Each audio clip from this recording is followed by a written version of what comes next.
Yeah.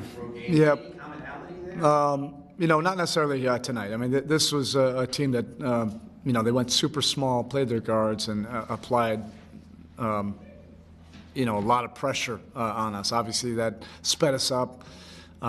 They forced turnovers there in that fourth. We weren't able to execute, with enough force.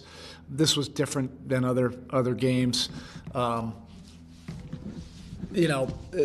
now, I'm going with what I saw, in the first three quarters. We've made some progress in the last 24 hours, from our session last night and the shoot-around. And then we weren't able to sustain. At that point, it was going to be have to be totally ugly, and we just needed, some more poise against that pressure, whether we were in the post. We basically tried everything out of the menu in the fourth. Post-ups, catch and shoots, pick and rolls. The pick and rolls, they're flattening all of those out. And we just didn't do things with enough force or poise. That'll be something that we can learn from. And then, on the other end, it's not easy to do, but can we function at a high level defensively, which we were playing at a high level defensively for three quarters. Then it got really ugly offensively for us. And then we stopped doing the things defensively. I still don't know if that would have guaranteed it, but we fell apart defensively as well.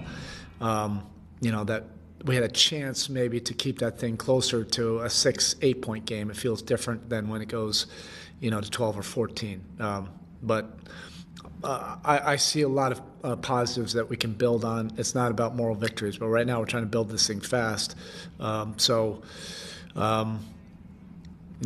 just take our lessons from this and get ready for, tomorrow in Dallas. Obviously, some alteration to the rotation out of circumstance with Terry and Duncan being out. But Alec Burks, we saw get minutes today. Haywood, at least in the first half. Jaime didn't play. Was he available? He was available, but his situation is a little bit different than Tyler. He's been dealing with that, for several days. Tyler dealt with it for 36 hours.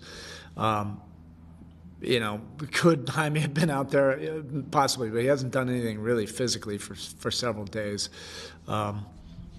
So we'll just see when we get to Dallas. Hopefully he feels a little bit better. He can get a little bit of a workout, something in tomorrow, but we'll see. Bam's performance and the way he at least kept you afloat for a while and what he did on the boards and on the It was inspiring, what he was doing on both ends. He was guarding 1 through 5. He was, since they play so small, he was guarding a lot of their wing players, and then when Kalel was out, he would guard Hartenstein, or Williams. So he was able to toggle back and forth, and when he was on the perimeter, he was still able to rebound. He was the hub of a lot of things we were doing offensively. As we're trying to fast track this, it's always an easy thing when you can throw it to Bam and you can run offense.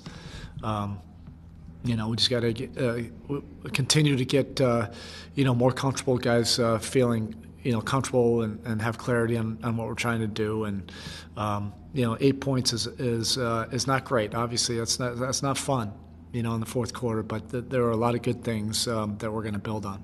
So to that point, was it OKC cranking up their defense? Yeah, they cranked it up. Like I said, they put in their guards. We couldn't run pick and rolls. Then when we went into the post, they were just jamming us up. With their speed and just speeding us up there. They forced, a couple bad shots and a turnover, in the post. And then catch and shoots, they're blowing those up. So we're just kind of going down the menu. But, we have to get better at it, and we will. Like I said, it's not fun, going through this, but we're learning our lessons.